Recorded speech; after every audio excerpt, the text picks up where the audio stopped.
Voltron Even like Network. even mid-record. Boom. There it is. There it is. Do we- You heard it? We did. I pressed the OK. I can see now. Like if you look in the top corner, you can actually see it. Do we want to admit what's happened here? We have to. Gotta explain why the episode's gonna be so shit.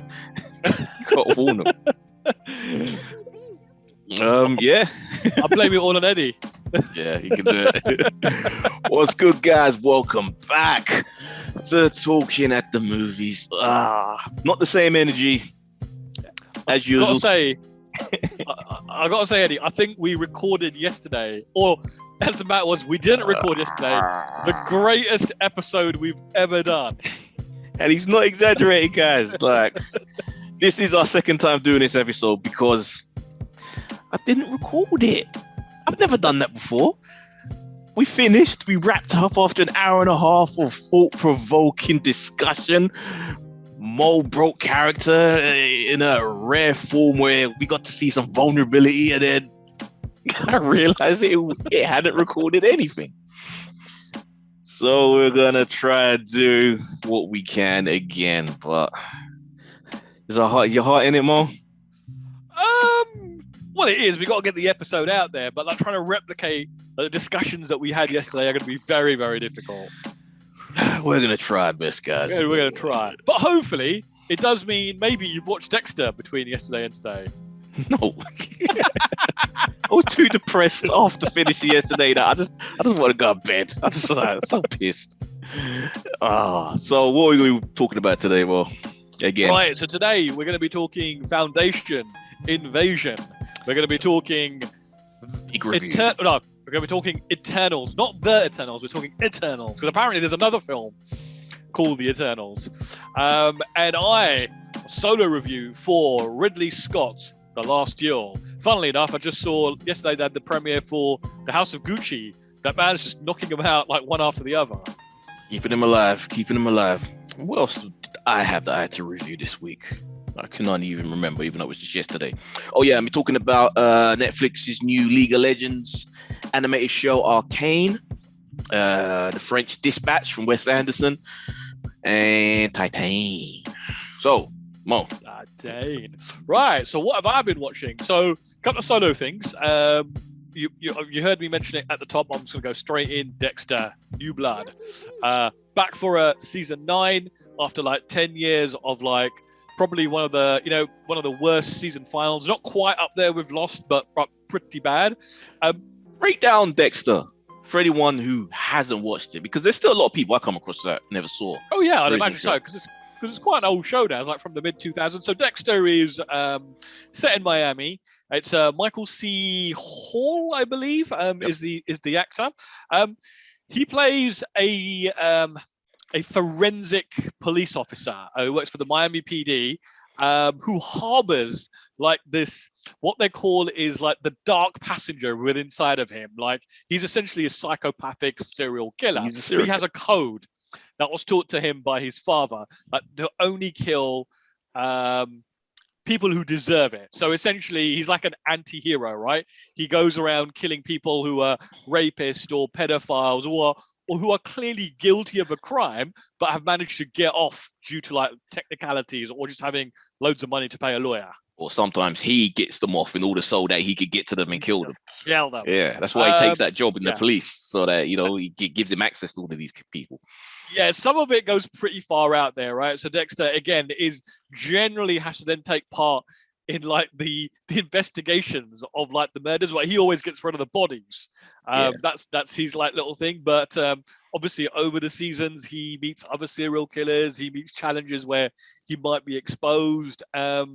And this had like one of the worst season finals ever that we can remember. Like it basically took like a great show and just dumped on it. I'm not going to spoil it for you guys if you haven't seen it, but he is back. There is a season 9, and in this one episode, I truly believe that they redeemed that awful season final they had with one episode. That's what I find hard to believe. Well, I mean, they've still got plenty of time in the following like 9 or 7 or how many ever episodes this is going to be, right? But it could completely destroy it. But again, what we know, we're now out somewhere far out north. He's living a life out in the sticks in some sort of like winter town. He hasn't killed for like 10 years. He's trying to say that he's not that kind of person anymore. Which is insane because, spoiler alert, this man was a mass serial killer. All of that was uncovered and discovered. He should be the most notorious person in America over the last decades. Everyone should know his face. Yeah, but you know how it is. It's like you could mention a serial killer from 10 years ago in real life, and you probably have no idea what he looked like. Well, I'd say there aren't. I mean, you probably would, because I know you watch like all this stuff. But not on that level. There hasn't been like people that are racking up that sort of body count. So I mean, okay, do you remember? Was it like it's about 10 or 15 years ago about that? That was it like that school teacher, or no? It was the janitor at school who killed one of the girls. It was huge news. It was like national outcry. Buried her body. It's not the same everything. Thing. That's just one killing. But he was in the news for like months. Do you remember what he looks like? I can't remember his name. He wasn't a serial killer, so no one cares. He's just a guy. How do we know? I mean, she could have been one of many. Yeah, it's possible. It's possible. Yeah. So thumbs up for you. I give him that. The bit that doesn't bode well with me is the fact that and it's not a spoiler because it's in the adverts, his son tracks him down. So the Miami PD, the FBI, CIA, the military, the serial killer, it's the like teenage hunters kid at large. Yep, teenage kid tracks him down. And it's not evident whether the teenage kid knows about Dexter's past. Because it's not mentioned in that episode. So it might be something that comes out in the next couple. But apart from that, it's had the same energy as the earlier episodes. And apparently the showrunner who left after season 4 is actually back to do this. So that's kind of where you'll probably see like those first 4 seasons of Dexter were like the golden years. And then afterwards it kind of had a steady decline. So I hope it doesn't go the route where the kid has his own dark passenger, because it was always explained why Dexter had his own issues, because there was events that happened to him that triggered that. This kid wouldn't have that. No, but there is one bit in this where Deborah is Dexter's sister, who, spoiler alert, he killed, but is now back as like his conscience. So you see her like talking to him, like in the original series, it was his dad who played that role. She says, like, as the son is introduced, she says, everybody close to you dies. So he does like initially push the son away. And I do wonder if the storyline is going to be during the season, for whatever reason, the son becomes a liability and Dexter has to choose between killing him or going on the run again. It turns out to be, oh man, I don't want to even, we'll see. We'll catch up to it. Look forward to it. Dexter's back, baby. Yeah. Another show that's back that I'm enjoying. Obviously, yesterday I gave you an insight into episode 2, but I can now do episode 3 as well. Is the 4400. Tell me the next episode's already out. Yeah, it comes out. Yeah, it was out yesterday. Jeez. All right, go on. I'm beginning to wonder if this is like a really low budget show, because they hardly ever leave like the hotel that they're in. I mean, it doesn't look that slick, to be honest. Yeah, but it's all. Could it be so low budget like that? That's the only set that they can afford. So telling me we've had 3 episodes and they don't leave a bloody hall. No, I mean, there are other sets, but like it's not like the neighborhood. The originals. Yeah, exactly. It's not like they were always going out and stuff. Now it's So I am enjoying the show. It does seem incredibly different from the original. Like I said, we are seeing this now purely from the eyes of the returnees. So we've no longer got like the FBI or the special agents, whoever they were in the original, like leading the investigations, going around and investigating folks. And one of the things that I really like about this is the fact that they are actually trying to base some of what they're doing in actual reality, right? Because if you suddenly had 4,400 people just suddenly appear, like in a park, right? And some of them were saying that they're from like 30, 40, 50 years ago, and are people who have disappeared and have come back and suddenly haven't aged a day. You couldn't go to your boss's boss's boss and say, yeah, we've got time travelers here. Literally, these guys we don't know what the hell to do with them. We're locking them up in this hotel. We've got no laws to deal with this because they're all saying, we're innocent. We haven't done anything. Yeah. Why are you holding? We're Tag unlawfully them. being held here. Give them ankle tags. Where would they go? Who's going to take them in? Like, most of these people don't even have family, don't have assets, don't have money. The thing is, if you've died, you die, all your assets kind of get. Well, it's not actually the case that everything gets dissolved, because I was watching a show a while back where people are finding like relatives of people who have died decades ago. Like, it's still held. That stuff can still you've got sit to have in there stuff, somewhere. right? You've got to have stuff in a bank. Yeah, but like, let's just say you were married and you had a bank account. That bank account would have eventually gone to like spouse, right? The house would have gone to your spouse. In that situation, and then when your spouse passed, the house would have gone, or should have sold it. Yeah, so there's very few situations where you would probably still have like an asset like that's worth talking about. How long until there's a lawyer character that comes in who wants to represent them and help? Who's going to be like, I will get you what you deserve, what's rightfully yours. There probably will be, because one of the actual detainees of the 4400s is I don't know if she was a trainee lawyer or if she just started at like a law firm. So she's always spouting like law stuff. They've got like all of the general sort of like, you know, the representation stuff that you're gonna have now in kind of most shows. But it is interesting. I do like the different take, but it did dawn on me watching that third episode. Man, they're never leaving this hotel. And I wonder, like, is like the whole season just going to be like that? Must be a kind of a nice job to work on. You ain't really got to travel too much. In one of the rooms upstairs could be where you're staying. Well, I mean, who knows if it's an actual real hotel, right? All you have to have is a lobby and one actual room that you keep redressing as like other rooms. Yeah. 4400. Anything else? Intriguing. I recommend you check it out, Eddie. Will do. Star Trek Prodigy. So episode 3. We did actually get some late breaking news about this this week. So cancelled. No, quite the opposite, Eddie. It's been such a big hit. They've greenlit season 2 already. So what they're doing is they're doing a little bit of a bizarre tactic. So next week, I think it's going to take us to episode 4 or 5. No, this week will be episode 4. Next week will be episode 5. It's then going to stop, and Star Trek Discovery will do its run for season 4. And then when it's done, Prodigy will come back for a further 5 episodes. Say January, February time? January-ish time, which will then take it up, because I think they're saying Picard will come in February, so it'll be that little buffer in between the two. And then later in the year, it's going to come back for another 10 episodes, which is going to be 1 season. It's not going to be 2 seasons, 1 season. And they've then greenlit a proper second season. That's bullshit. That is a bullshit way to roll out a show. It's the old way of like how they used to do shows, right? Not in 3 chunks like that. That is just mad. Like, how can you build up a loyal audience? The third chunk will be like it's will be the second season. So don't really count that. But they're basically showing this in over 3 segments. But even Netflix do stuff like that, right? They do 5 episodes and then 5 episodes.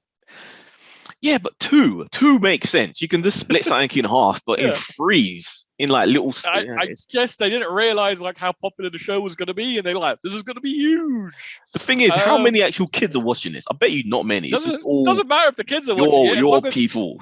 As long as the numbers are there, they'll do it, man. It could be like people. It could be adults with their children. I have seen like some Star Trek podcasts where they've actually got their children on for a few minutes to say like, "What did you think of this? Like, is this something you'd like to watch?" Why did you make me watch this, Daddy? The show itself was fantastic. It's obviously after that double opener, we're down to like 22-minute episodes, which just seems so slow. I'm sorry, just seems so short. You meant okay. Now I got to admit, I did like what I did enjoy what the first 2 that I saw. So a little bit more Star Trek-y. You know, you've got them on the starship. You've got like the Janeway hologram, who's kind of, you know, is trying to like see these kids out, see what they're kind of made of, and is kind of standing back and letting them do what they think they want to do, and basically waiting for them to ask for help as things get worse. But yeah, I really like the vibe of it, and I like the fact that I guess that's what I kind of like, mate, giving it that Star Warsy vibe, is that it's aliens. Janeway's the only human in this so far. Yes, the entire crew is a good change. Pretty much alien. Yes, great show. Check it out, Eddie. Watch it. I have first two. Just not the... me and both Salem as well, but we both want to just wait until we're hanging out. Oh, so terrible. You're gonna have to watch all this shit again. I'll watch it multiple times anyway. It's a great show. And the only other new thing I've watched this week has been Curb Your Enthusiasm, which is just as funny. Do you remember I was saying to you in the first episode it didn't make sense because they were taking a show to Netflix? Well, it now makes sense because in this episode they had to take a show to Hulu because Larry David did his usual thing of like pissing off like a top level executive, and the way he pisses him off is he keeps complaining about the seat in the toilets. Like basically he goes to take a leak and the seat just keeps coming down and he keeps trying to hand it up. And he does this whole mad thing where he's standing on the rim and trying to like aim in there. And it basically just keeps telling the guy, can you get it fixed? And it keeps escalating until like the executive just loses it. So he sabotages his deal with Netflix because of a busted toilet. But the part of me understands that because my toilet does the exact same thing in where I'm living now. Where I had to come up with this whole contraption of this string that goes around the top. It's just such an annoying thing. Surely at that point you just say screw it and just sit down. No, the pit. Didn't we have that conversation with Salem? If you got to hold a string and pull something and do, you might as well just, you know what? let me just get comfy here. One other thing I'd like to mention actually is they've got this little plot point where Larry David is being blackmailed, and he's being blackmailed by the father of this young girl who wants to be an actress, and he's basically saying, you will cast her in your new show, right? And Larry's got no choice but to do it. And she is like the world's worst actress. Always. But what I mean, like literally like the world's worst actor. Like even like Cheryl, who was his ex-wife, as an acting coach, like literally cannot get like a good performance out of her, right? But the funny thing, as I was watching it, the funny thing was, I was like, this girl's an amazing actress, right? Because she's excelling at being bad. An actress. Who's playing? Is it someone known? No one. No one we know. You're the wrong person to ask for that. Probably been in 10 things we've seen, but you just can't remember. No, you've never seen her before. You're worth for it. Yeah, enjoying Curb Your Enthusiasm. Oh, you ever played League of Legends? I know of League of Legends. I have never played League of Legends. It looks like a very time-intensive and involving game. Massive game. People make millions off of it. This is shit that makes me mad. People that make a career at playing shit. But it's gotten so popular that Netflix has teamed up with the company that make it. I think Riot Games. And they've made Arcane, which tells one of the stories from that world. And unlike most Netflix animated shows or straight up anime, this is very good. It's not just, A to B to C bullshit. This is actually amazingly animated, but it does have an engaging story. Right. So I wanted to ask you about that because you are one of these people that like to watch these subpar stories on games. Wow. So is it that kind of thing? The disrespect. No, there are relationships here. The world is this particular story focuses on a place where, you got two worlds. Not really a world, but I mean now you got two cities, one above, one below. Rich on the top, and then you have the people with nothing. The people have to scavenge to survive living below that city. And, a bunch of kids decide they're going to raid or rob a house in the world above. But I guess they take some stuff which they knocked on the wrong person's home, shall we say, and took a few things which they shouldn't have, which kind of sets a whole bunch of events into motion. Turns into I don't want to ruin it because I want you to watch it. You gotta get into it, but things get crazy. Is it aimed at children or is it an adult orientated thing? It's more of because the main two characters are like teens, but it's more young adultish because there are heavier themes there. People do die. There is cost there. It's not like la di da di da. We're just holding hands and dancing and magic. Like it's gritty. It's a gritty animated show. Right, yeah, okay. And it's weekly. I think the first 3 episodes are up, I believe. And yeah, from there every week. I think today actually. Interesting. So give it a go, Mo. Just give it a go. Might give it back. How long are they? What, 22-minute episodes? Yeah, it must be. Because it didn't feel like I was there for 3 hours watching it. So yeah, it must be just like 20-something minutes. Yeah, come on. I want to Curious If to I see what can you thought. tear myself away from Parks and Recs and Seinfeld reruns. Come on, you can put one of them on the shelf, man. Please, please, for me. So yeah, Arcane, give it a look. Actually, quite a bit of fun. Yeah. So should we get over to the bigger shows? Well, let's do it. Invasion. This is like Where I'm going to is write the to the invasion? standards, trading standards about like the misrepresentation. Where is the invasion? Like I like some of the character stories, but I want it to get going now. Come on. This show really needs to be called Non-Invasion or No Invasion. I tease. really have a feeling. Yeah, I really have a feeling we're not going to see anything this season, and it's going to be like at the end you'll see like a mothership hovering in the sky or something. Yeah, that's exactly what's going to happen above each city. And I'm starting to find it really hard to like care about like some of these characters. Like the kids are just kind of like that's just a waste of a storyline. Too long. It's gone on for too long. Like the soldier guy, I just can't care about. Yeah, that's kind of. It's just the Japanese one. The Japanese one and the couple that are in trouble that want to. But even the stuck couple to each one, other. like I don't mind that story. God, the husband, my God, right? So there is a moment in this episode, and I do apologize, ladies. I'm not saying you folks can't take care of yourselves, and I'm not like being. You're like not saying that like a man. Sounding like you're about to. It's sounding like you're about to. But there is a moment in the show where the husband refuses to go out to search for food for his family because he doesn't want to leave his children alone, so sends his wife out to do it. You're saying women can't shop for themselves, Mo? That they should stay at home with the children? That they're not capable? I'm not saying they can't, but I'm saying that if I was like if I was that kind of like that man, you would say, like, I don't want anything to happen to my wife. I will put myself in danger. He wants to protect his children. It's a father's role. He doesn't love his wife anymore. He's hoping she dies. That's essentially what's happening. That is the point. He doesn't. He's desperate to get away. Yeah, exactly. Oh, it's awful. But then the pendulum swings from him just being a dick and her just, doing what she has to do for a family to her just being illogical in that she gets caught up with the military because she's a doctor and they're like, come with us, we need help. And she's like, all right. Yeah. And then she just disappears from the family, probably thinks she's dead. Well, that's likely, but I don't know if she goes along with the military willingly. I kind of feel that she's overwhelmed. She doesn't know what to say.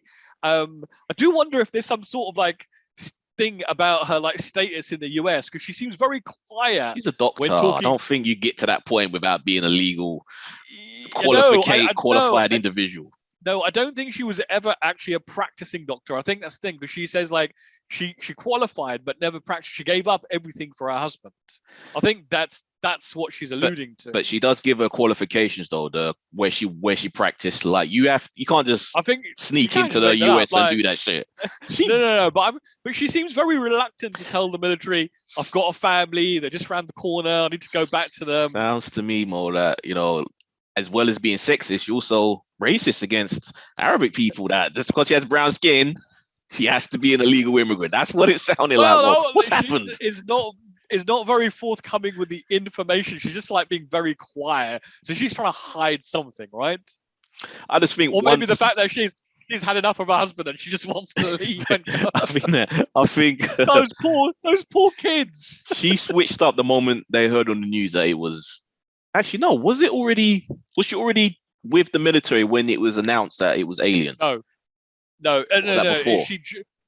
She was with the military. Remember, they were doing some sort of operation, and they found that little thing. growth spurt. Yeah, and then it was after that did the president did the televised. So she doesn't even have an excuse for being shell shocked then. So yeah, but even the Japanese story, it's kind of like. The big boss, he knew kind of like something was going on, and still refused to bring I can't Hatina or whatever her name is into the fold. Why should he? They got plenty of people who can know what they're doing. She was one of the original experts, and she caused the scene and had to be escorted out. You got to make an example of these people, Mo. Discipline, especially Japanese culture. Come on, man. Yeah, I'm not buying that one. But Well, yeah. this episode is what, episode 5 or something like that? 517 still Should have without an invasion. should have been episode 3. This should have been what happened in episode 3, just to get things going. Just give me one it's taking second. too I've long. got like animals playing around here in the background. Like, Just let them fight. no, it's not fighting. It's in the back there. That's where my internet cable runs. If that goes, that's it. I'm screwed. Dude, you're always worrying about that. Have they ever actually bitten any of the wires? Is there actually any evidence of damage? If I give them the time to do it, they will do it. Like sometimes I do see them trying to bite at the cables. I bet you they're there all day when you go out to work, when you go to the office. I don't know. It's only when I sit here. If I spend my whole time on the couch, they never go behind there. It's because I'm sitting right here. Just let them have fun. Or get those little cable things that wrap around the cables, those little spiral things. Did that, it still ends up in a mess. It doesn't do anything. The cables are still there. The mass of the cable is still there. Right, foundation. Goodie. Much better. Things are kind of picking Like up. I get with some of them are kind of slowish, but I've still, I still enjoyed it. Loved this episode where Empire has to do like this, was it 170 kilometers or miles, like walk to like have this spiritual vision, right? Mm-hmm. And as they were explaining what he had to do, I was kind of wondering how are they going to. We'll get to that in a minute, but like when they were saying he's got to do that, I was like, how are they going to really show us that he's like suffered and done this? Like, basically, you don't want to spend like 5 minutes and it's like over. Yeah. Had to last through the episode. They did a good job because he was red as fuck. He looked miserable. But so after this crazy ordeal, this test, you reach this cave and you get into like the salt water pool that's in there, and you're supposed to be overwhelmed, and you have a vision. Whatever spirit's supposed to dwell in this place, it sees into your soul and gives you a vision, which has to be interpreted by the whatever mother's 3 sisters, however they described it. And he claimed to have seen something, but I knew he was a lying son of a bitch. I knew it. I honestly didn't even think he was lying until the robot spelt it out at the end. And I thought that was such a brilliantly powerful, such a well acted scene, as she's like basically saying, it's I don't think she used the word coincidental, but I have that exact same flower that you described in my room. The 3 leaves and the stem. But the real kicker home is once he realizes that she has done the ordeal and she saw something, a machine. Yeah. Got to have that spiritual moment, which means she has a soul and he saw nothing, which means he is just a shell. Just a shell. Yeah. Cloning too much, he's a shell. And I guess as you were saying, like potentially that means that the younger one, Dawn, may potentially have a soul because he's different from the others, right? Unique. That's what it is. Unique. You can't clone or copy a soul, as they're saying. Uniqueness is the key to individuality, is the key to having a soul. Quick question for you: how does it feel to watch your on-screen mum die in front of you? Oh, mother.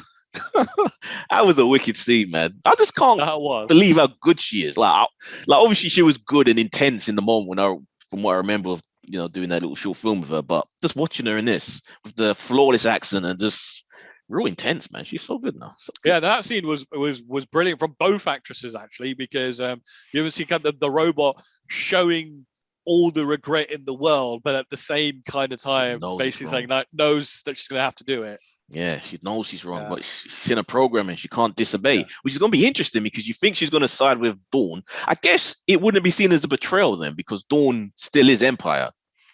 So she can really take his side and it's not betraying Empire, so to speak. Yeah.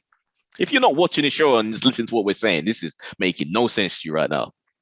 Definitely check this out if you haven't. I got a feeling it's going to be one of those sort of shows that's going to be really good, but it's going to essentially suffer from being on Apple TV. Yeah, it will. Yeah, it really will. Something I forgot to mention before we get on to the films we watched. What We Do in the Shadows. I decided to dip back into that show, or for the first time, because I love the film Taika Waititi's, a movie which you refuse to watch. I don't understand why you hate. No, I think it was like Salem and I watched like half of it, and then like we never just went back to it. But I blame Salem. Yeah, you fell asleep, didn't you, or something like that? That's what you like to do. I know. No, it was Salem was like I just can't watch this. It was like one of those. Like where he goes, I can't watch it. So he just sucks. Yeah, he sucked all the energy sucked out. That vibe. And there's an actual. See, that's what's funny about this show is that you've got these group of vampires living together, legit classic vampires.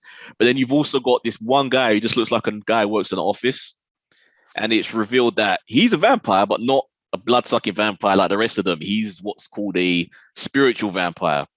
And it's basically like a play on those sort of people that you meet that just talk about nothing and drain you of your energy, where you just feel like you have nothing left in you talking to them. And that's how he feeds. So he's a day walker who just works in a mundane office and drains everybody by having mundane conversations with them. And that's how he gets his strength. Out of the first batch of episodes, the one I remember the most being the funny is the one where they have the war with the werewolves. Yes, that's hilarious, especially when I think is that they're at the end of the episode and they're on top of that building. He throws the toy over the edge. Yeah, see, and you gotta watch the film because it establishes that wolf culture.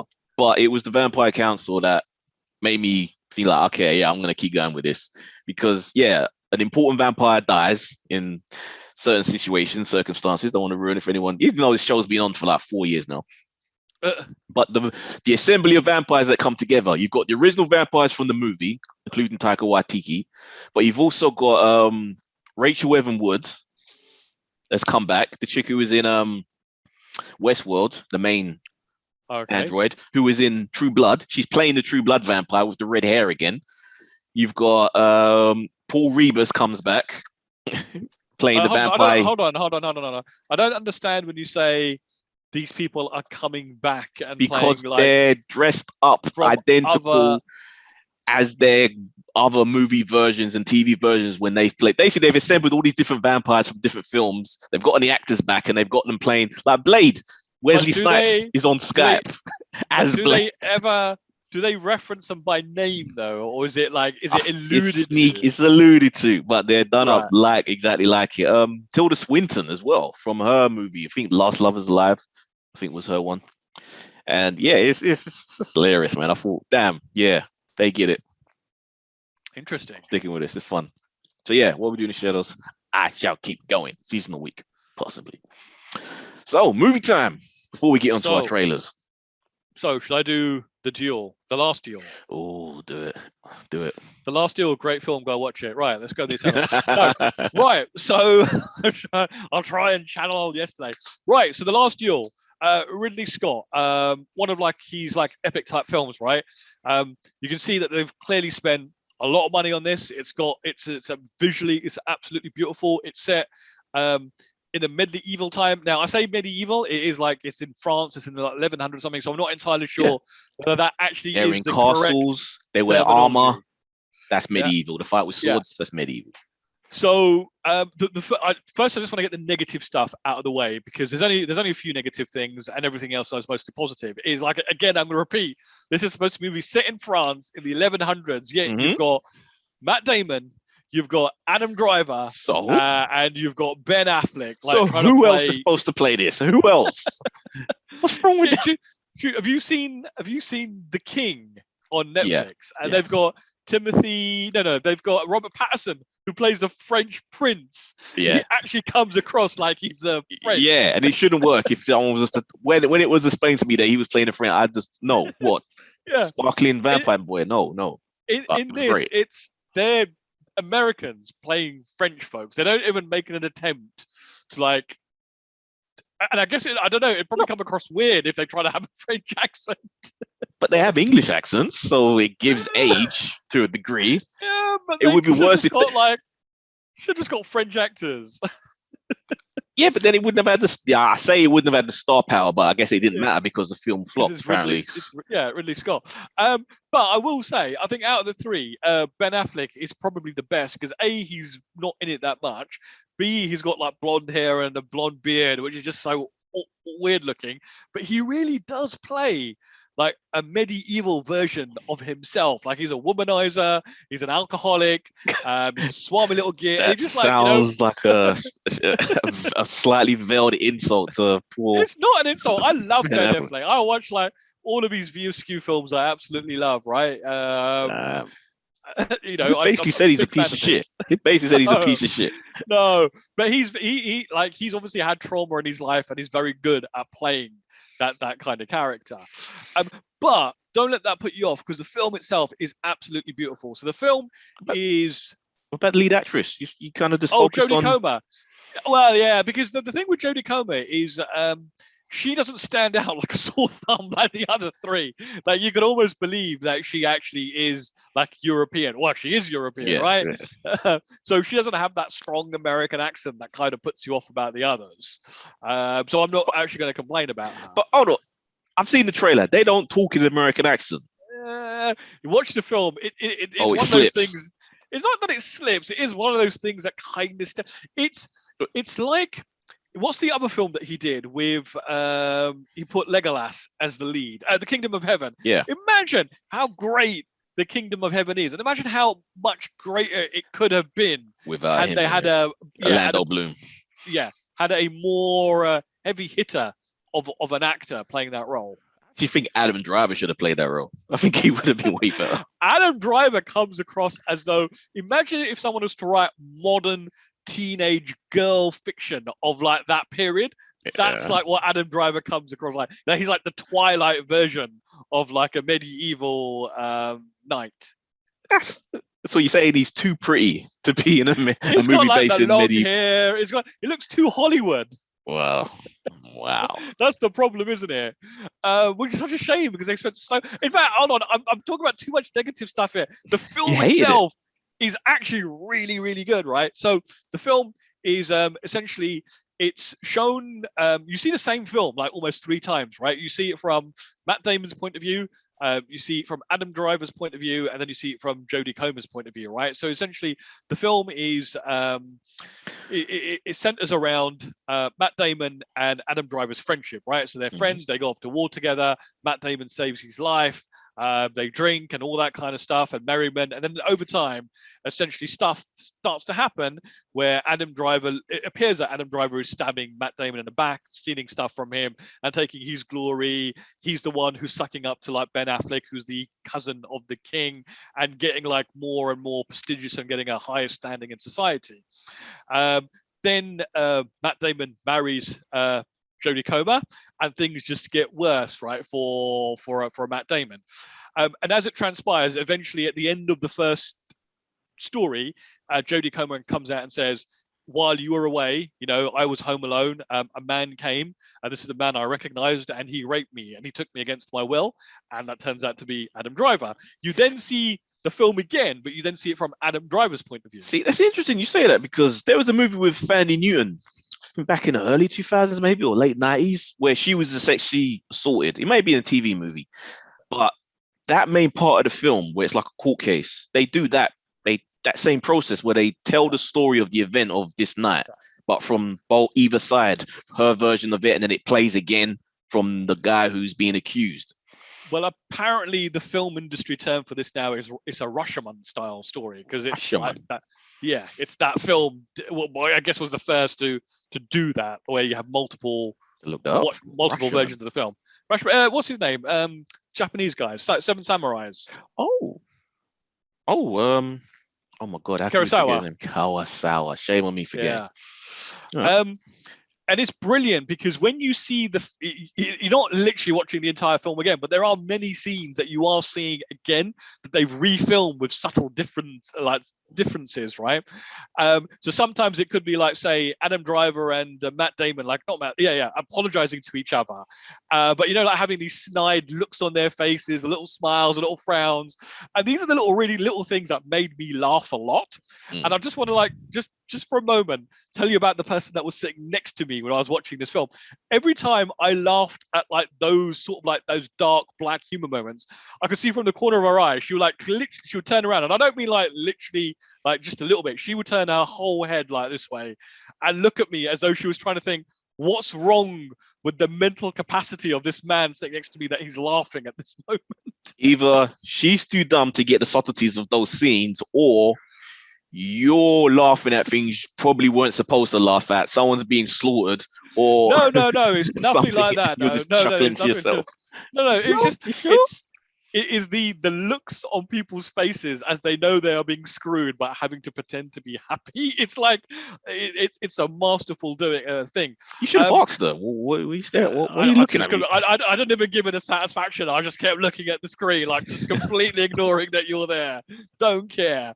And as the film goes on, you kind of see, like, even in our society today, right, the problems that we have with like women who are unable to successfully accuse their like a rapist of rape are actually really deeply seated in, like, thousands of years. Because even then they're kind of saying, well, actually the crime here is not the fact that she's been raped. The crime is actually against the husband, that is his property that's been harmed, and it's up to him whether he wants to do something about it or not.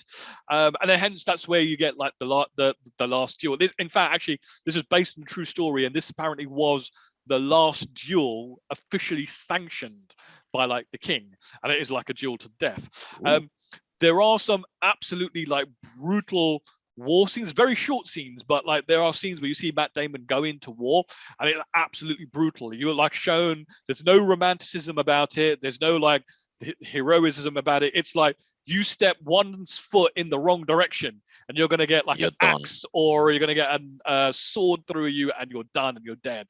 The fact that you actually survive and come back and he kept going again and again was like a testament to like his skill as a warrior. I've always been curious about back in those days when it was just army versus army, swords and shield. How many of the deaths or major injuries were from your own side?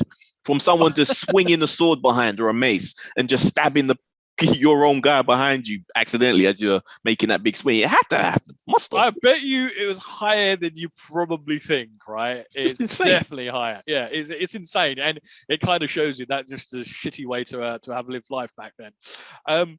But there's some amazing stuff in here. There is things where they go in and say that essentially, like, if a woman is to conceive a child, she must have like they don't ever use the word, but she must enjoy herself at the end, right? So they're basically saying she wants to have an orgasm at the end. Wow. Right? So having an orgasm, wow. Because you're enjoying it.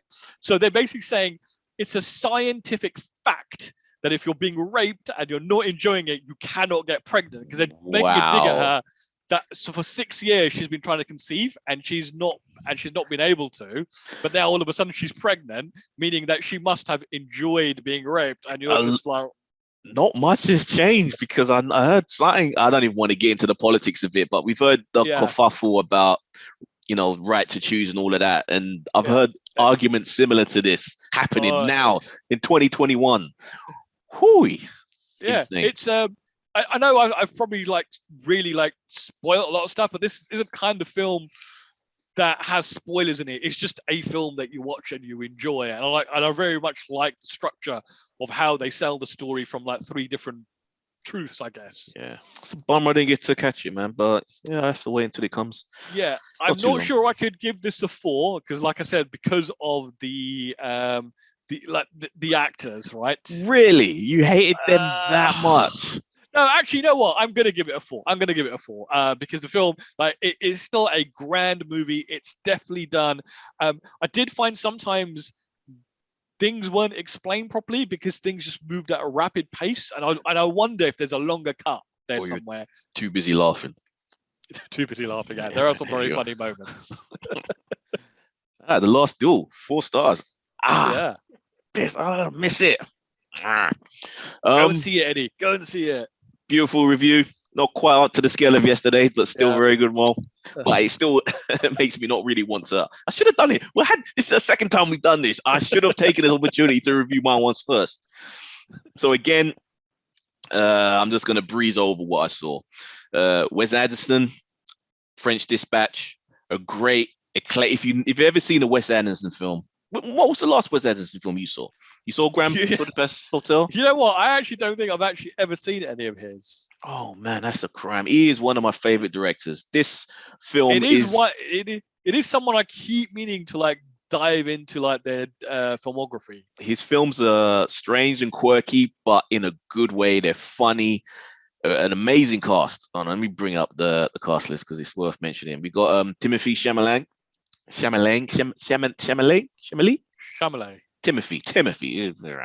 His second film in a month, killing it. Basically, Bill Murray, Tilda Swinton, Leah Seydoux, who's in James Bond as well, Benicio del Toro, Adrian Brody, Francis McDonald, Owen Wilson, Jeffrey Wright. It's a ridiculous hit squad of crazy talent, and this film takes place. It's told over 3 stories. Apparently, it's inspired by Wes Anderson's memories of reading New Yorker back in the day when he was younger. And it's this made-up magazine called the French Dispatch. It's based in Paris. And these stories are articles that are in the magazine. 3 stories. And it's just a great film. It plays out like a stage play / comic book. That's the only way to really kind of describe his style of storytelling. And it's just beautiful and it's funny, it's hilarious, and go see it if you can in the cinema, because he's got to keep making these films, and they got to be ways to see them in the cinema. I don't want this stuff only just popping up on like Amazon Prime in the future. His films are too fun. And a side note, even less of a description, is a French film I saw called Titan, which is the winner of the Cannes Palme d'Or. So it was it's been making a lot of waves. Oh right, so it's highly regarded then. Oh yeah. But it is the weirdest film you've seen I've seen in a very long time. It's hard to tell the story of this without ruining big surprises and key moments. I will just go ahead and say there is a female serial killer. There is a woman who has sex with cars. That's not people in cars. That's cars, the inanimate object of cars. There is a body horror pregnancy, which is just... Hold on, someone got made pregnant from a car. I didn't want to actually ruin that part, but yeah, I might as well. And that's not a big ruin thing. That's literally in the first 10 minutes. But yeah, she has sex with a car and then is pregnant, and that goes on for the rest of this film. Do I want to know, how does one have sex with a car? You gotta go see the film to find out. Are we talking gear stick? Are we talking exhaust pipe? You gotta go see it. You gotta go see it. But the mad thing is that the madness, the strangeness of this film, and there's other stuff I haven't even gone into, like there's the steroid addicted, grieving father. There's all these other aspects, but you could take away the madness and you'd still be left. What makes this work? What makes this a highly regarded film at the moment? It's the human interactions, like the relationship stuff in here is really poignant and really like powerful. And I want to explain it, but it can't because it ruins shit. So give it a go if you like mad films, but keep in mind it is strange. Leave logic out the door for certain aspects of this story, because like I said, you get pregnant by a car, that isn't a logical thing, so turn that part of your brain off. But yeah, okay, it's a lot of people talking about this film, and it's fucking crazy. Okay, I believe you, Eddie. Titan. You've just made that film up, haven't you? It sounds like it. It fucking sounds like it. Like you should have waited till like the April Fool's episode. And it's a female director as well, which is even crazier. Like French people are different, man. They're different. And the actress in it, her first film, she was discovered on Instagram. Oh, it's madness. People just discovered her nothing. It's just so crazy. But she is good, very good. Like she has some heavy shit to deal with in this film, man. Yeah, amazing. I do feel as though I'm really out of touch when it comes to things like Instagram and stuff, because it seems like some people seem to live their entire lives on that thing. And it's the way they communicate, and it's crazy. You got to post your cats more. Literally, that's your special weapon, and you're just not using them. Use your cats. Right. So, let's get into it. Marvel's Eternals. I don't know whether I like this film, Mo. I don't know how I feel about it either. I'll be honest. When I came out of the cinema, I was like, did I like it? Did I not like it? There were moments where the film was, quite frankly, dull, and I kind of felt a bit bored. That is how I described it to us on the DC versus Marvel podcast. Go check it out, guys. I described it as it's not bad, but it's dull. And that was my tagline. That should have been on the poster. Because they actually did try to do something very different from your typical MCU film. The actual story itself is phenomenal, right? I really like it. Like you have like these Eternals, you have like this whole concept of this whole roadmap that a Celestial has for like a planet, right? You go there, you send the deviants. Are we doing spoilers here? Are we doing spoilers? We're going to spoilers. You ain't seen it yet. We're spoiling it. Yeah, if you haven't seen this film yet, please go and watch it before you listen to us spoil it for you.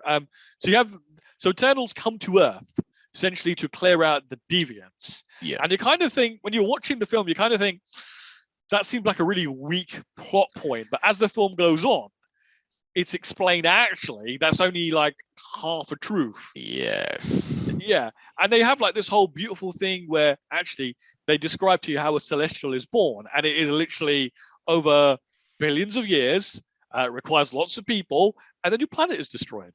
Yeah. They feed off of the overpopulation and conflict of human beings living on the planet. And that's how they feed, and then they burst out destroying the planet. One thing that I actually thought of today that we didn't mention yesterday is it's almost like, are these supposed to be like almost like gods? Of a kind, yeah. Because they are literally like so powerful they can travel through space without a spacesuit. They create they create the universe, basically. They create the Milky Ways and solar systems and all that shit. Like the planet is essentially like just an egg waiting for this god to be born from it. You sacrifice one in order for this Celestial to be born to create billions more. So and I really did actually dig that idea. I thought that was fantastic. That really seemed to be really out there for like this universe. Did this need to be a Marvel? I know the concept of Celestials and all that is a Marvel concept, but if this didn't have the Marvel tag and all the weight of the quality of the Marvel films we've seen 10 years leading up to this, would this have been a better film just on its own as a sci-fi thing of these alien beings guiding mankind over the tens of thousands of years since they were? I would have felt like I just watched a DC film, a DC superhero film. Really? So you would? It's an odd one. I think what this film really suffers from is there's too many characters. That we don't know. Yeah, but we don't know. Quite frankly, some of them we don't really care about, right? And it's kind of like if they just concentrated on like a core group, it might have been a better film. Yeah, a more cohesive film, rather. Yes, I agree. Rob Stark, Gemma Chan. I'm gonna keep Rob Stark because I keep forgetting the actor's name. And dude, special shout out to Kamel, man. And my favorite character in the film, but yet in the last third of the film, he just totally disappears, like gone. With the weakest explanation as to why. I don't believe in this. I take his side. I'm leaving. Where was he gonna go? Because the world was about to be, as far as he was concerned, destroyed. He would potentially do what I was going to do. If you know the world is going to get destroyed and there's nothing you can do to stop it, just go party like it's the end of the world. Surely the time it's going to take him to get anywhere, considering where they were, it didn't really fall apart on that part. Kuran, special shout out to him, the assistant to Kumail. Those two are the humor this film needed. Because it was a pretty dour film, so they kind of gave a bit of light to this whole experience. But yeah, I like the relationships of the characters, but yeah, it's just too many of them, and they just didn't seem very relevant or very satisfying. Just, I don't know, like, why was Angelina Jolie in this? Like, she's too big to play this little role that she was playing. And you kind of forget that, like, Salma Hayek was in this film at all, right? Because she's hardly in it. And every now and then there's like a reminder that she was. I did enjoy like all the bits in the past, like all the past stuff was great. And it looked like ancient Babylon just looked gorgeous and beautiful. You mentioned it yesterday. That should have been the film. Yeah, that's essentially what the first film should have been, right? Some sort of all just set in the past, nothing in the future, and this should have been part 2. Yeah, made the mistake that Old Gods, no, not Old Gods, the New God. Remember that one? Old God on Netflix with Charlize Theron, where it just focuses on the modern stuff. When the historical stuff would have been way more interesting. More interesting. And they've done it perfectly fine with Captain America, right? They had that first film, and then in the second film they brought him back, into the modern times. It's a real shame. I don't know what other than that could have made this. I don't know if it needed a better editor, because it is kind of meandering a little bit. Yeah, there's good there, but maybe you just need to cut out some of the. Yeah, like I say, cut out the Jolie and her keeper stuff. Even though it is pretty poignant, but it just bloats this whole journey. So you could cut it out. The other mind control dude, just take it, because he was unlike. I hated him. I really hated him. Not only did you dislike him, but he also disappears for quite a bit of the film. Yeah, and then just reappears. Just cut it out. Just focus on 3 or 4 key characters. I don't know. It's weird because it's weird. I still don't know whether I liked it or not. That's bizarre. It's we completely forgot to talk about something yesterday on this, and I've got to bring it up now. What's that? Harry Styles. Oh my God. I was not happy when I saw him. So I was basically like, so you're going to tell, so this guy's part of the MCU now. I have to deal with this guy. I've managed to avoid Harry Styles. I know of him, but I've never really had to deal with him in my life because I can avoid it. I don't want to listen to the music. I don't need to read any of his shit. And now he's here. So he's a former pop star, or pop star still, I guess, turned actor, who is Thanos' brother. Yeah, who's banging Jason Sudeikis' ex-wife. that alone makes me hate him because I like Jason Sudeikis. Yeah, and he's not. Did you like? From what you saw, I mean, he's literally on screen for a minute. He's got some lines. But you don't look at him and think that's Thor's brother. Yeah, no, not Thor. Thanos. No, sorry, Thanos. And he comes across as a bit. I don't want to say it, but he comes across as a bit of a chav. I was getting the amateurist vibes. He's done a few films, the Nolan. He was in Nolan and all that. But yeah, he didn't deliver his lines very well. He's got a bit of time. I don't know whether they haven't greenlit a sequel yet, but I presume he's gonna pop up in some other form somewhere. Seems like a very bizarre choice. It is for Thanos' brother. It is. I don't know, man.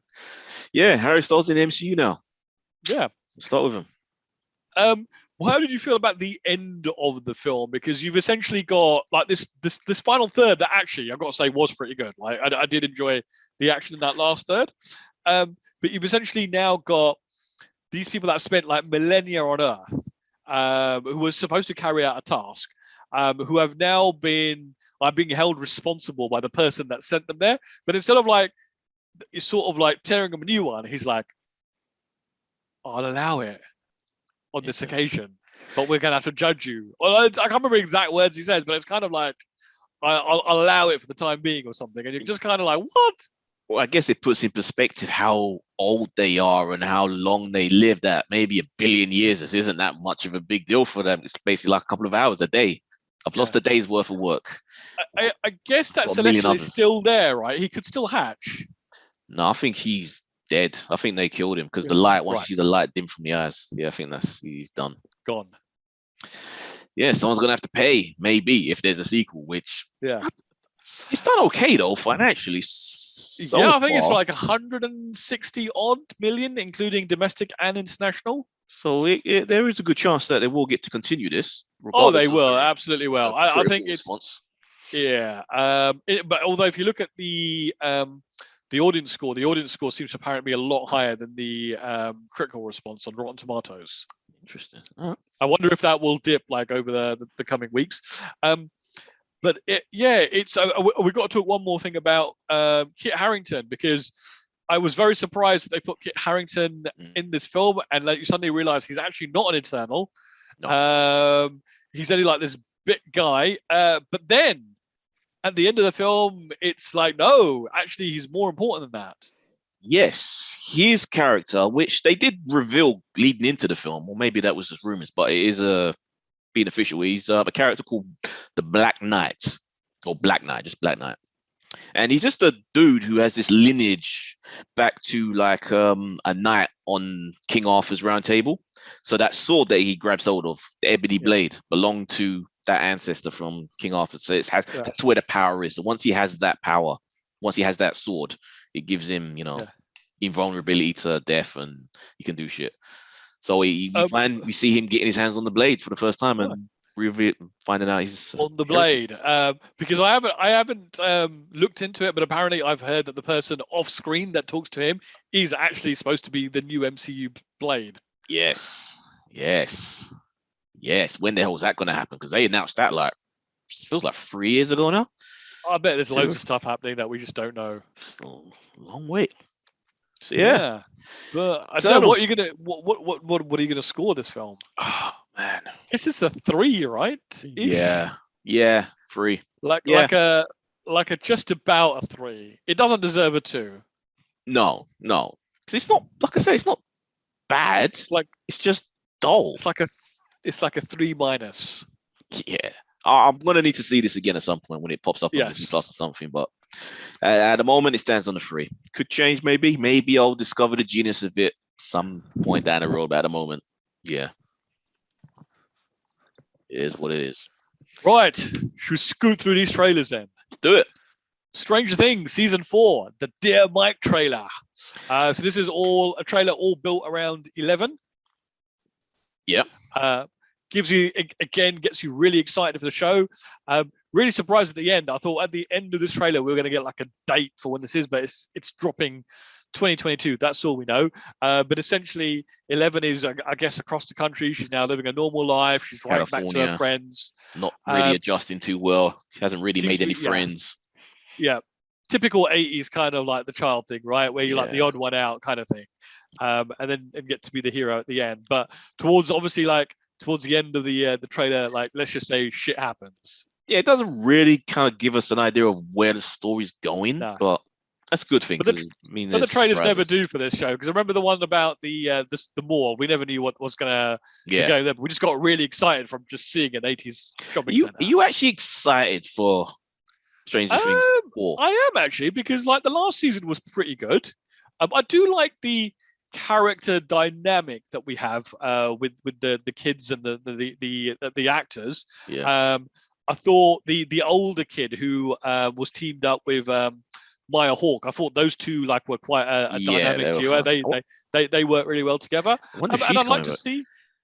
Oh, she must be right. And I'd like to see what happens to Harper, because he's now. They all think he's dead, but he seems to have now materialized in Russia or something. Yeah.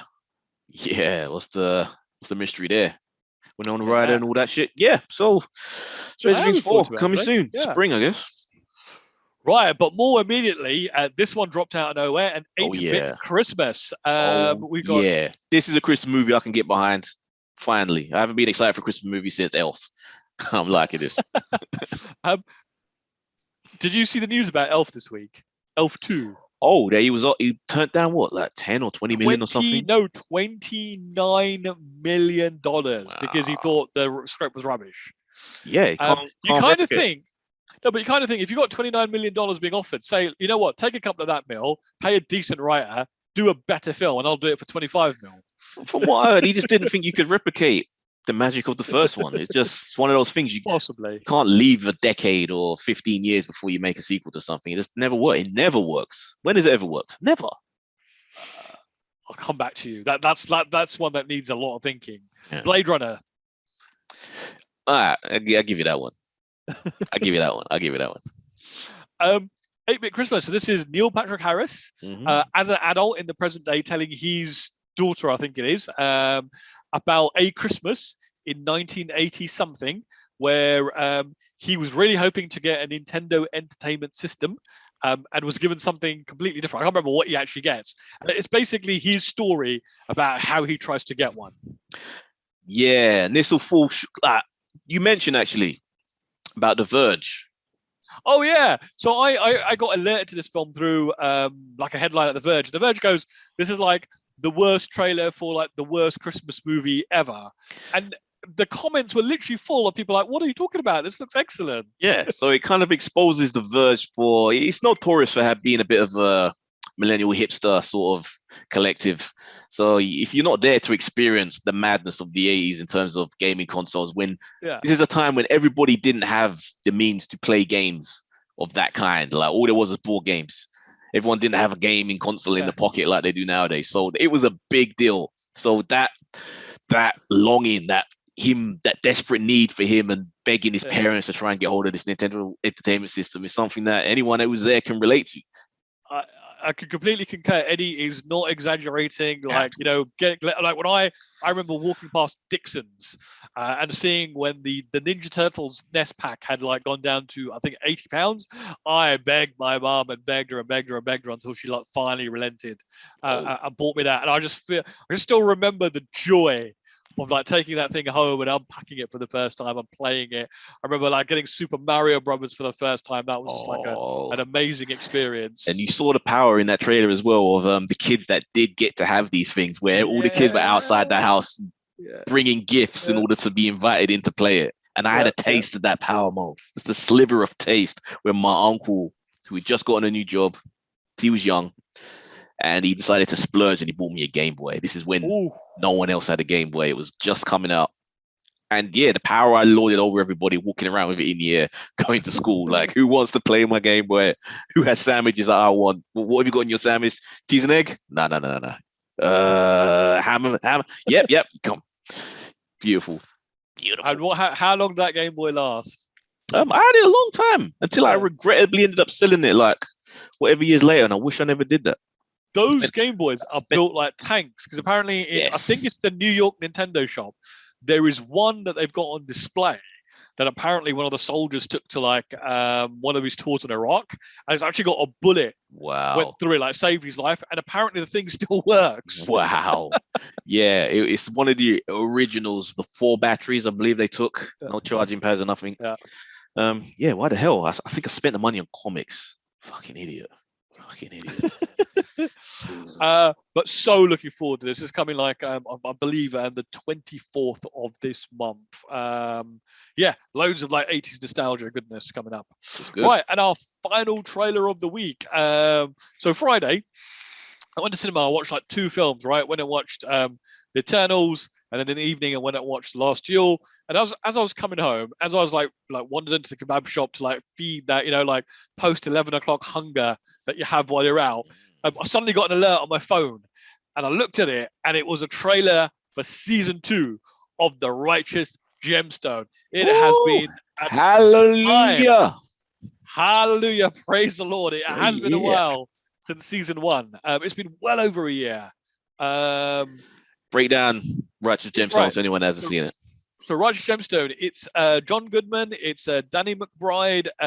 They are a dynasty, a family of like really rich preachers who have like these mega churches who go all around the country. No, they don't go all around the country. Well, they probably do as well. The South. But essentially, the South. But they essentially have like this, I don't want to say scam because I feel like the father is in it for the right things, but it literally comes across as a scam, right? They make so much money from donations. They've got like this massive plot of land. When I say massive, like they've got different houses that are so far away from each other. They're probably different like zip codes. But they've even got like a roller coaster like in the background somewhere. And it is a comedy to a degree. It's kind of very funny. Yeah, it's if you've seen any of Danny McBride's HBO stuff, the Eastbound and Down, the Vice Principals, it's in that vein of that vein of humor. I love it, dude. Him and HBO, man, what a partnership. Yeah, it's a very it's an unlikely partnership because you wouldn't look at Danny McBride and go, this man is going to thrive on HBO. He's going to make shows that are like a hit show after hit show, and it's amazing. And because you would kind of imagine he always seems to play the same character, so you think at some point that's going to get boring, but it doesn't. No, he finds a way. Infinitely entertaining. Like, I think the other thing is because the shows are so short, right? So like Eastbound and Down was only like 4 seasons. Vice Principals unfortunately was killed early. So they never go stale, and what you just remember the funniness of them. Yeah, that is a secret. You don't Yeah. overstay your welcome. No, and I think he is surrounded by some phenomenally really good supporting actors that he's able to play off really well. Walton Goggins. Yeah, and the chick who plays her sister, Patty, I don't remember her surname now. Yeah. But nobody does crazy like that woman. When is this coming? Unfortunately, it is coming in January 2022, which That's not too long. I guess it's 2 not months. that far, right? Yeah, ish, yeah. Yeah. But yeah, if this had been any other week, I think that would have been trailer of the week. But it's got to be 8-Bit Christmas. The nostalgia. Just did it for me.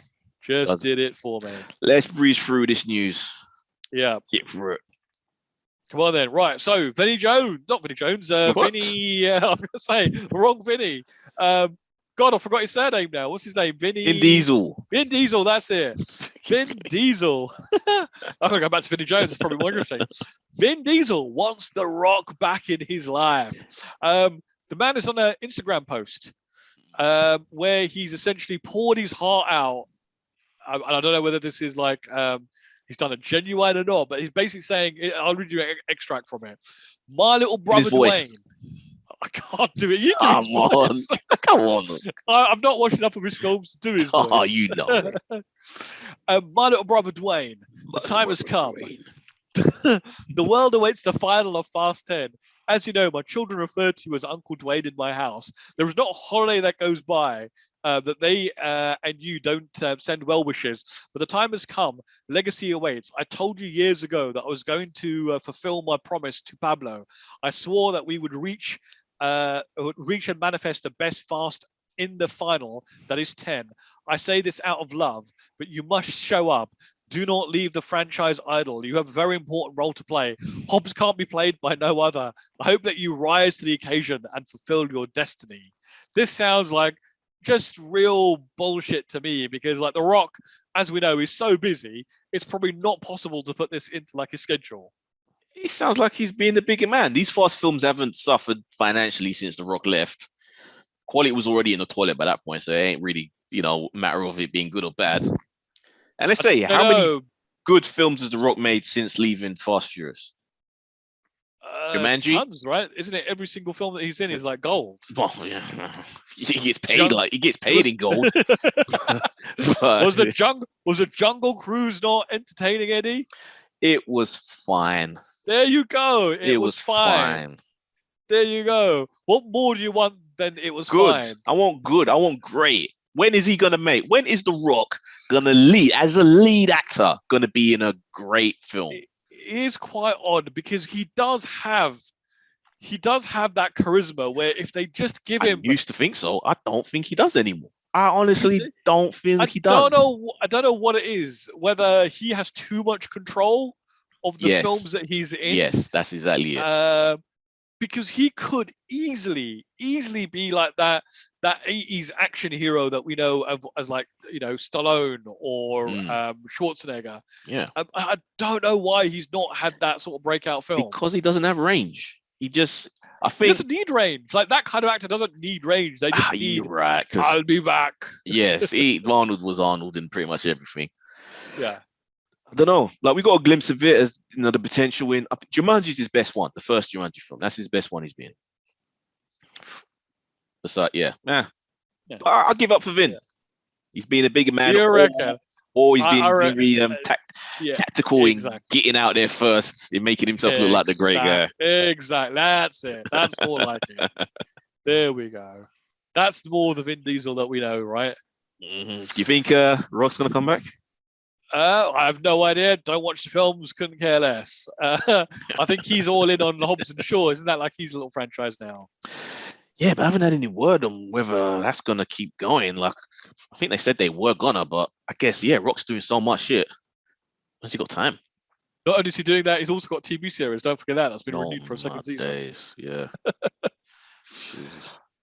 Right. Leonardo DiCaprio is going to basically play religious cult leader Jim Jones in that upcoming film. So tell us, Eddie, who is Jim Jones? Give us the lowdown. Jim Jones was you explained it, a cult leader back in the 70s, I believe. And it started out as a pretty, run-of-the-mill Christian preacher.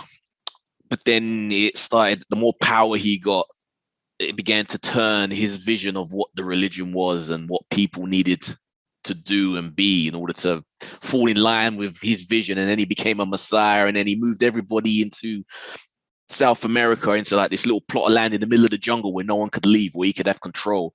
And as everything, there's a lot more other mad shit that happened leading up to this point. But as it all fell apart, you must have heard about this guy, Mo. As The the whole name thing sounds familiar.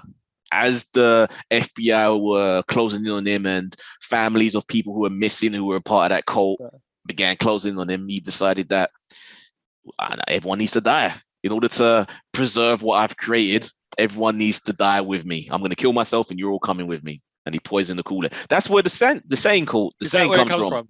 Don't drink the Kool-Aid, because that's what they did. They poisoned the Kool-Aid. Everyone was aware that was there, that they were doing this, that they're all going to die drinking this.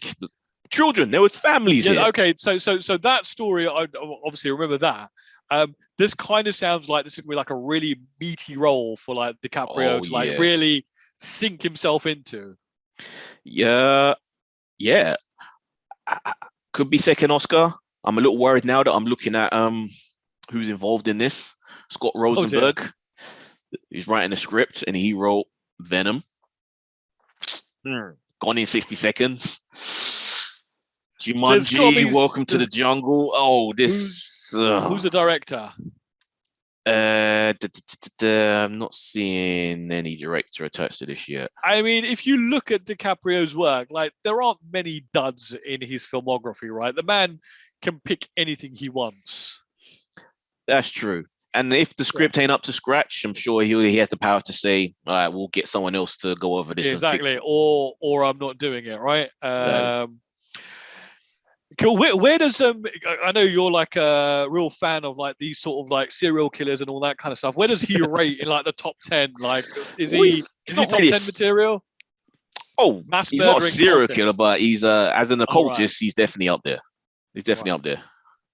I think, because I put him above Myers. Mike Manson. Manson. Oh, Manson. Because more people went, he took more people with him, man. It's just insane. Yeah. 900 men and women. 900 people on absolute purpose poisoned themselves. Yeah, under his orders. With a couple of them that tried to run and ended up getting shot in the back of this, got shot down. Can you imagine having that kind of an influence over people and just using it for like evil? I can dream. One day. Why do you think I started the podcast? Right. So Star Wars. Everything's in a bit of a disarray, and movie-wise anyway. And we've just got word that the Patty Jenkins Rogue Squadron is now going to be delayed by almost like a full year. So it's actually supposed to start pre-prep before the end of the year, or pre-production before the end of the year, and start actual production next year. No word on why that's happened, but obviously we know that Patty Jenkins is working on Wonder Woman 3 and the Cleopatra film for Paramount. Yeah, I find it hard to believe they'll be that far ahead with Wonder Woman to start on pre-production on that. So maybe the Cleopatra one. I kind of wonder if they started like the plans on that were done as soon as like number 2 wrap, right? Because it wasn't number 2 delayed quite a while because of COVID. And it was all done, dusted. So they were probably working on the script. Yeah. Gal Gadot had a baby, I think, right after. It could be. Are you still excited for the possibility of this?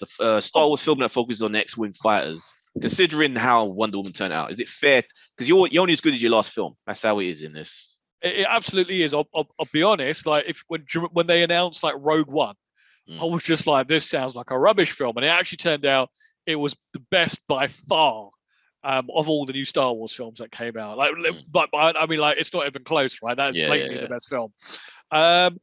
So this is a little bit off the wall. Is a little bit different. Is the first time they're really straying away from like that saga material. So it would have been really interesting to see what it would be like. It'd be really interesting to see if they could do like some finally do some interesting dogfights in space, because I think Star Wars, with all the razzmatazz it's had, I don't think it's ever done space battles as well since like Return of the Jedi. Like Return of the Jedi is the last time I remember seeing a really good space battle, and that was like 1983. Yeah. When's this going to happen? So I guess if they're pushing it back by another year, you're probably looking at like 23, 24. And it kind of looks like Star Wars, the movie franchise, is in the same place as the Star Trek films are, like in complete shambles, complete disarray. They've got like multiple projects like in development, hoping somebody can hit like a magic formula. Yeah, Taika's working on one. Feige's working on one. No, we're not at that. Things aren't that bad yet. I'm telling you, anything would have been better done by Lucas, that last trilogy that we got. Ooh. You're not wrong, though. Possibly. Yeah, you're not wrong. You're not wrong. It would have had more cohesion. So they wouldn't have killed off like the main bad guy in the second film and had right? I don't know, man. You never know with George. You never know. Right. Emilio Estevez will not return for the Mighty Ducks Game Changers Season 2 because, Eddie, why because? Well, last week we spoke about Ice Cube dropping out of a movie, Jack Black movie, because he refused to get vaccinated, because that's kind of the protocol now with a lot of studios to cover their asses for, people getting sick or anything else, any insurance. And same, Emilio Estevez dropping out of Mighty Ducks for the same reason. Guess he just don't believe in that, Yeah. It's a bit odd. I was saying, like, like his brother, obviously known for like injecting and snorting anything into his body. Whatever's offered in front of him. Exactly. I think this is a second high-profile one. Well, a really high-profile one happened over the weekend. I don't know if you watch much American football, but Aaron Rodgers, quarterback for the Green Bay Packers, turned out that he had been telling everyone he was vaccinated but wasn't, and that's causing him a whole world of problems. Can that go into like a legal issue? It potentially could do, right? It probably won't, because as people are pointing out, he's like a rich white guy. Yeah. Who's a incredibly successful and skillful player. Like, he is like an amazing player. Yeah, I'll take your word for it. Yeah. I think that's going to save him. Unfortunately, he's probably just going to get a big fine, because there are things that you're not allowed to do if you're not vaccinated. It's not like you have to, like, there are just rules basically saying you can't have endorsements, you can't be doing certain things, you can't be traveling with certain folks. Traveling in certain states, exactly. Venues require it. Yeah. I guess you got a test before every game and stuff, right? When you turn up at the venue, like that, obviously is avoiding doing all that kind of stuff. Emilio Estevez, interesting. I wonder what's going to happen if you have this max exodus from Hollywood. I say max, it's probably going to be a small amount because Hollywood is obviously quite liberal. Are these guys just never going to be able to work again? It's a weird thing. Like, I'm sure they could find there are going to be projects by people who have the same outlook they have, like probably more independent things. Yeah, they'll still find stuff to do. But he kind of needed this though, because he hasn't really done much of anything in years. I think he was just directing, and this show was actually doing okay. It was a decent show. I saw a few. When you say he hasn't done anything for years, it's really weird that we know him and we remember him, because even in the 90s, he wasn't that much of a prolific actor, right? He was in films. Yeah, just never had. Then he started directing, I think, throughout the early 2000s or something. But name me a movie he's directed. Not a clue. Exactly. There you go. Not a one. It's not like you anticipate the next Estevez film, right? And he was good. Like, he was good in the Young Guns films. Yeah. Something else. And that one, and there's that one film he done with his brother. Do you remember that? What was that? Men at Work. Men at Work. Yes. And obviously the Mighty Ducks original films. Yeah. Potential. I don't know what the fuck. Imagine that your biggest franchise is the Mighty Ducks. Jesus. He's been living off those residuals for years. Some more. We did it. Right. We did it. We got to the end after our rehearsal yesterday. Maybe we should do that every week, right? Rehearse. Oh, fuck. No, thank you. No, never. So how can they get in contact with us if they wish to do so? Right, folks, if you want to email us, we are at tatmpodcast@gmail.com. If you want to tweet at us, we are Talking Movies 3. And if you want to follow us on Instagram, we are Talking at the Movies. I am drained. So from me, Reese. Oh, don't forget, guys, check out Vulture Network. You can watch the video version of this and of DC versus Marvel podcast. So from me, Reese. And me, Mo. See you guys next week. See you, folks. God, imagine if it happened again.